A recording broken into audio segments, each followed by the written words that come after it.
Listeners, are you ready for your monthly literary adventure? We now have the BFF Book Club. Join us each month to explore a new book. After reading, connect with fellow book lovers and meet the author in a live interview. Can't make it live? Don't worry. We'll send you the recording.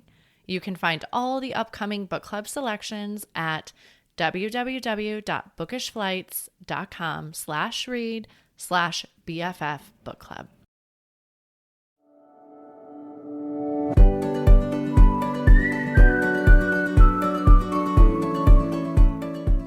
Hi, I'm Kara Infante, and this is Bookish Flights.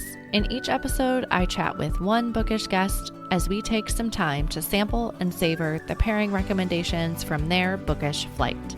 We hope to give you suggestions to cultivate your TBR list and nurture your leisure time through books. In today's episode, I am chatting with Tyler Snure. Tyler was a 17-year-old senior high school student when The Jewels of Fate was first published. Has loved reading and writing stories since childhood. He started writing creatively at the age of 7 and worked on the first book for over 5 years as a teenager. The idea began as a short story in elementary school and developed from there. The second novel in this trilogy, The Sword of Sorinth, was released a few years later. This action-packed series won't disappoint fans of fiction, fantasy, or adventure stories. Tyler is currently a university student working towards his Bachelor's of Arts in English. He lives with his family and dog in Ontario, Canada. Welcome to the show, Tyler.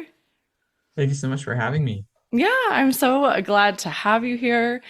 So, how I love to start our show, because I feel like we're so much more than these bios, is can you tell us a little bit about who you are? Yeah, for sure. I'd say the bio summed it up pretty good, but a bit more detail. Okay. Yeah, I've loved reading and writing since I was a little kid. Around the age of 7 is when I started writing, and that was based off of, all the books that I read growing up.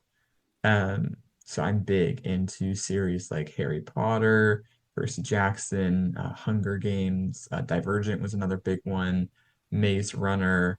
Um, all these series that I read growing up impacted kind of my writing. Awesome. So, are you still, as a university student, getting to read as much as you would love? Ooh, not as much as I would like. Um, Actually, I shouldn't say that. I say the reading now is different. It's more analytical reading, more essay reading, stuff that I'm not a huge fan of, unfortunately. So it's more of that and less the fun kind of reading. Yeah. Yeah, I just remember my years of being in college that I was like, okay, I can't pick up a leisure book because I know I'll want to do that versus studying. So I just need to like table all that till the semester's over and then I would go Yeah, back and Christmas break absolutely. I would binge some reading and then I would go back to school and Mhm. so and I guess being an English major, I'm sure you have to read a ton for school as well. Yeah, my English classes average 3 to 4 books a semester. Wow. So if I'm taking 3 English classes in a one semester, that could be up to 10 books. Oh my goodness. Wow. I remember reading in college and like falling asleep. I feel like I would just need to pace my apartment or something and just be able to read 10 books in a semester that I wasn't necessarily interested in would be a challenge. Mhm. So, what year are you in school right now? I'm in my third year. Okay. All right. So, have you been able to do any writing since you've been in school? Yes. I'm actually switched to part-time when I got to my third year, so I would have more time to focus on my books. Wonderful. Well, why Mhm. don't you tell the listeners who maybe haven't read your series yet, why don't you tell us about it? Yeah, absolutely. So I'm the author of The Jewels of Fate and The Sword of Sorinth. They are fiction fantasy novels geared towards teenagers, 12 to 18. But my audience range is pretty wide, so it goes a little beyond that. The books themselves are about a boy. He finds out his whole life is a lie. When teenagers start disappearing all over New York, he learns that magic is real and there's a world called Echinacea that's full of it. Not only that, but he gets summoned by the queen of this mysterious kingdom to carry out a secret request. Oh, okay. So, and is that Jewels of Fate or is that kind of the series as a whole of what's happening? That is more Jewels of Fate. Okay, awesome. So, are you working on the third book then of this? Yes. So it Okay. is a trilogy. I'm just wrapping up the third book. and that will wrap up the whole series. Yeah. What was that like having a book published as a 17-year-old still in high school? It was it was so surreal. I published it at the end of the summer going into my grade 12 year. Okay. So that was 2019. Um, and it was cool because all of my friends knew I had been writing a book. But when I got back to school that fall, I actually had a book to show them. So it was cool knowing that I accomplished something at a young age like that. Like there are other teen authors for sure. And the more I wrote and the more I got into this world, I met more teen authors, which was so cool. Um, but having this accomplishment under my belt, it felt nice. Absolutely. I'm thinking like back to my 17-year-old self, and I'm like, I don't know that I I would have had it together to get a book published, but it sounds like you're very driven, which is amazing. Mhm. Yes. What did you learn about yourself through writing these books? Writing a book is challenging. Um, and you can't do it on your own. So before I published my first book, I always thought authors were kind of these sole individuals that handled everything themselves. And then when I started writing, I realized that I needed an illustrator, I needed an editor, I kind of needed someone to walk me through the book launch process and how to launch a book properly and how to get reviews and what is Amazon KDP and Amazon ads and all of that. So it's more than one person. And I think maybe the writing is an individual activity, but beyond that, like you can't publish a book without other people for sure. Yeah, I love what you're saying there. I haven't had anybody say that as their, what they've learned about themselves, but I've had many people come on and say like marketing the book is a whole nother beast. Writing was the fun Yes, part. And now I'm like trying to yes, market it, which is a whole nother beast. that too. Mhm. So, yeah, but I love what you're saying about how it takes a whole team and how, like, so you wrote the book and then imagine, like, how did you start to know, okay, how do I find an editor? How do I find an illustrator? Like, what was that process like and how did you do that? Well, the good news was I had people in my circles who were very talented in these areas. Okay. Like a really good friend of mine did both covers for the Jewels of Fate, and then 3 years later, the Sword of Surinth. My mom has a background in editing, so she helped edit. Um, and then I just found people who had published books before and kind of learned from them on how to, like you mentioned, publish a book and then market it. Yeah. That's wonderful. I feel like it just goes to show, it's not like the who you know, but just reaching out within your circle and start asking questions like, hey, do you know someone that does this? Or do you know someone? And I think we continue to do that throughout our life, right? Like we realize we really can't do things alone and in Absolutely. isolation. So, so when will your third book be published? I'm aiming for summer of 2025. Okay. So the last two novels have come out in August. So if the pattern continues, it'll be August 2025. Okay. That's what I'm aiming for right now. Awesome. Okay. Well, we'll be looking for that. Keep us posted on that. Absolutely. So, what do you hope that listeners will think about as they're reading this trilogy, or what themes do you hope they'll pick up on? Um, Friendship and teamwork for sure. Community is a big part of these books. So on the cover, um, it's kind of hard to see, but my books are in the background behind Yeah. me. But on the cover is the two main characters, Chuck and Kayleen. But beyond them, there are also three other main characters that are critical to the story, Dekwa, Kimmy, and Ryan. And they all come from different backgrounds and they're all very different people. Um, so one of the big things in my books is kind of community and how these characters from different backgrounds work together and they form a family in a way as they go on this quest to fight these monsters and save this mysterious kingdom. So that's a lot of readers get that from my books, which I didn't plan this, but uh, my first book came out 6 months before COVID hit. Okay. So when COVID was kind of all about, isolation and staying indoors and kind of being by yourself, um, a few of my readers told me that they really got that community and, family aspect from my books. Yeah. I see that found family is one of my favorite themes in books as well. And Mhm.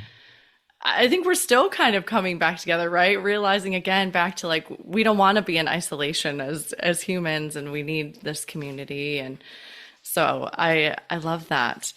How like what have been your family and your friends' reception of having your novels published? Um, well, my sister's not a reader and she read my book. Okay. So that is huge. Yeah. I was very happy. But yeah, they've all been super, super supportive. And even when I made the decision to kind of take school part-time, in the last 2 years, I was actually off completely. So I took two gap years back to back, and then Okay. now I'm going back part-time, just because my real focus is these books, and I want to continue writing books and sell them, and um, you know, keep growing my little book business I have. Yeah, absolutely. And life is a journey, right? I think we think we have this path and then we're like, wait a minute, is this going to get me, for in your case, like, okay, I want to continue to sell books. Like this is where I want. So you're like, okay, is Mhm. everything else I'm doing getting me there or is it taking me away? And I think it's a journey, right? And we realize like, oh, okay, what I thought I was going to be doing when I was younger is not what I'm doing today, but that's okay. It's better than I Mhm. imagined it was going to be. Absolutely. So, well, I'm assuming being a trilogy, right? Listeners should read The Jewels of Fate first before they go on to The Sword of Sorinth. Yes, Okay, yes. perfect. And then do you have any books that you read before that made you want to become a writer? Where you're like, that's what I want to do? I would say the Harry Potter series for sure was a big one. That was one of the first series I read when I was younger. Actually, the first series I ever read was The Hardy Boys, and that was when I was around 6 or 7 years old. Okay. And then Harry Potter came along around 8, 9. So that was a big one. Percy Jackson, which is probably the closest in terms of tone and audience to my books. But still to this day, like I love reading Percy Jackson. I was so excited when the TV show came out last year. Um, yeah, huge fan of that world. Yeah. Hunger Games, Divergent, all the big YA teen series that were popular in like the early 2010s. Yeah. Yeah, I've read, if not all of them, most of them. Okay. I was at the library yesterday actually with my kids and I was in like the new release section and I saw that there's a book about four from the Divergent series. And I was like, Yes. oh, I didn't even know that they came out with another book. And I like toyed with the idea of getting it, but I have a few books that I have to read for upcoming episodes. And Mhm. so, similar to my school days, I don't allow myself to get this like leisure reading until I know I've checked off what I need to. Like, as far as for the show to be prepared. So I'm like, okay, I'll Yeah. get that. I'll table that for like after I'm done with these upcoming episodes this month. So, have you read it yet? I've not. Okay. I'm guessing, like, I kind of read the blurb and I was like, oh, okay, it's about four and his story. So Mhm. it's like, okay, I'll have to go back to that. Well, we've kind of switched gears a little bit and we're talking a bit about your reading life. So it sounds like you've always been a reader. Yes. Okay. And Yes. then so it sounds, are you still like, if you today got to pick up a leisure book, would you still pick up like these adventure series or what would be your go-to genres today? Well, I still try and read kind of that YA teen fantasy just because it's good for my own stories and it's kind of Yeah. keeps me inspired and reading that genre and learning the writing techniques and all of that. Beyond that, though, I really enjoy YA thrillers.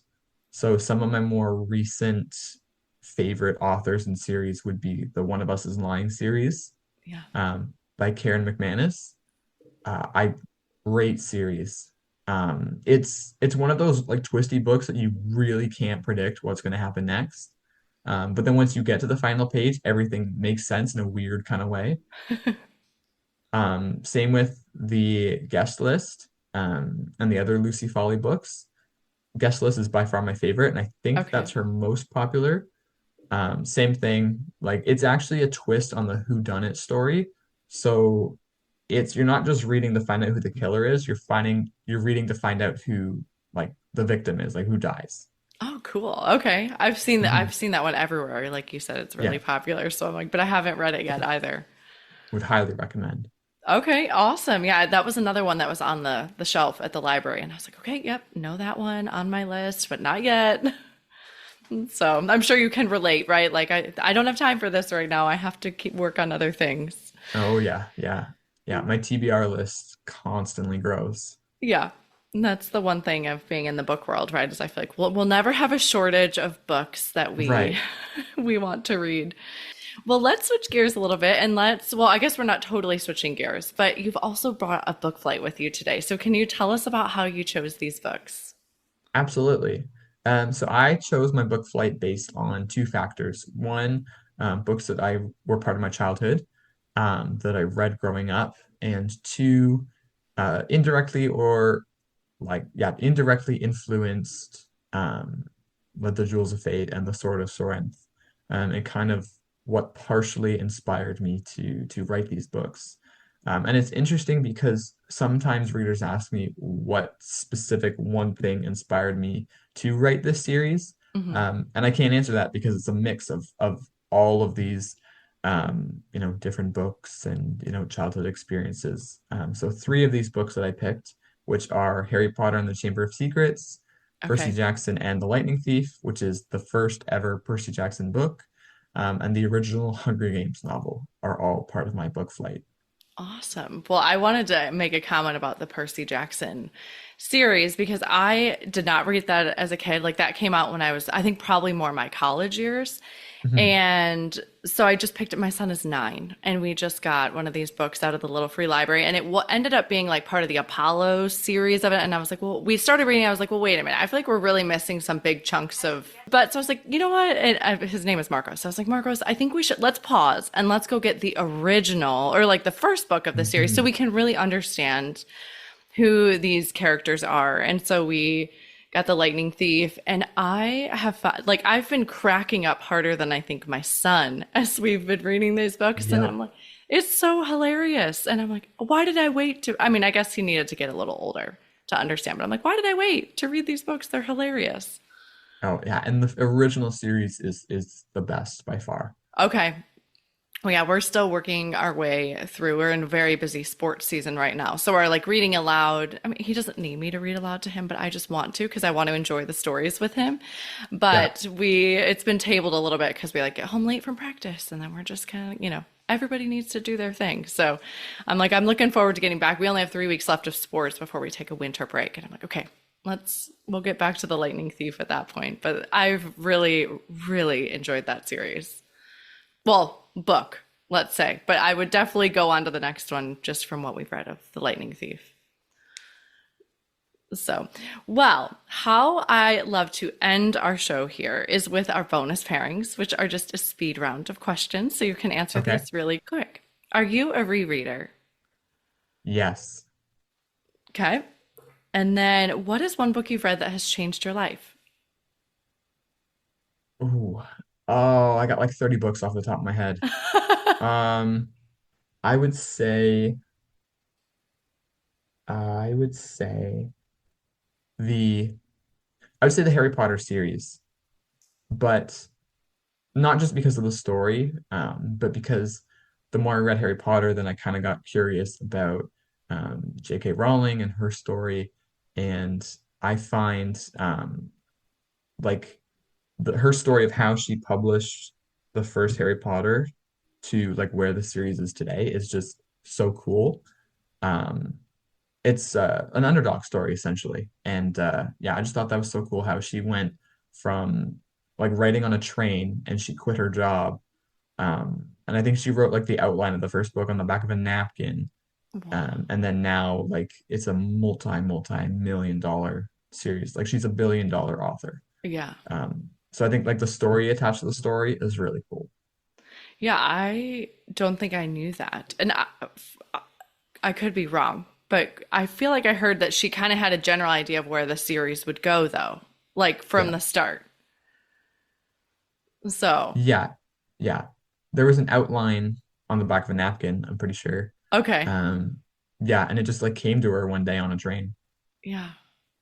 Yeah, and it's like this epic Harry Potter world, right? Of everything that Yeah. came with it, right? Not just the books, but everything that came from Yeah. that And whole now she's a world. theme park. Yeah, exactly. That's what I was thinking. Like all the way to a theme park, like that was Yeah. that people like want to go. They're like coveting to go to. Like I want. Mhm. So I didn't know that story. I'm gonna have to go look it up. I mean, obviously, like we've read all of the Harry Potter, and we have. Oh, I was like, we have the illustrated. That's what I've been collecting for my kids is the illustrated ones, which are beautiful. And because I didn't own it as a set, like my friend gave me her set when I read it, and so I gave those back, and now I'm collecting the illustrated ones for my kids, and they're so pretty. And I'm just like waiting for all of them to be old enough, and then we can read it.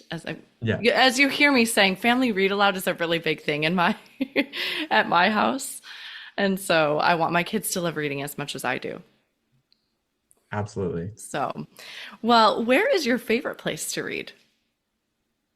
I would say there's this couch in my house that I really like to read. Okay. Um, Actually, before that, a long, long time ago, we used to have this really old blue chair in our basement, and it was one of those like old-fashioned recliners where you flip the lever and then like you reclined. Yeah. We don't have that anymore, so unfortunately, I can't sit in that chair anymore. So now it's the couch. Okay. Yeah, that would be cozy. Curl right up with your feet up on that one. Yeah. So, well, lastly, what are you reading next? I'm I don't know what I'm reading next, but I'm currently reading historical fiction. Okay. So it's called The Rose Code, Oh, and yeah. it's by Kate Quinn, I think is her name. Yeah. And it's about these women that work in World War II, when all the men go off to war. Some of the women get hired as code breakers for the military. So they essentially live in this secret compound and they are breaking codes that get intercepted from like the Germans and the Russians, and all the countries that were involved in World War II. Yeah. I love her books. Have you read hers before? This is my first one, actually. Okay. All right. I'll be interested to hear what you think, but I love her book. She was on the show actually, and you can just kind of No seeing way. like the inner workings of, she's just like how she can condense all this historical research she does into a readable novel that we want to devour. So it's amazing. Mhm. So her parents were a historian and a librarian. So speaking of backstory, it kind of gives you like, oh yeah, it makes sense that Yeah, you write historical fiction. makes So sense. yeah. So I kind of got that as I was interviewing her. I was like, yeah, makes sense. Oh, and you know what, listeners, where can they find you? Absolutely. So you can find the Jewels of Fate and the Sword of Sorrent on Amazon, um, or you can go to my website, snurstories.com. I also have a personality quiz there. So if you want to find out what character you would be, out of the main five, Chuck, Kayleen, Kimmy, Dequa, or Ryan, you can take the quiz and find out. Oh, that's fun. Um, yeah, yeah, snurstories.com. Snure and then stories. Perfect. And I'll include a link for that in the show notes as well, listeners. So if you want to go ahead, you can just click on that in the show notes. So, well, thank you so much for coming on the show with me today. I know your time is precious and I appreciate all you've given me. Thank you so much for having me. You're welcome.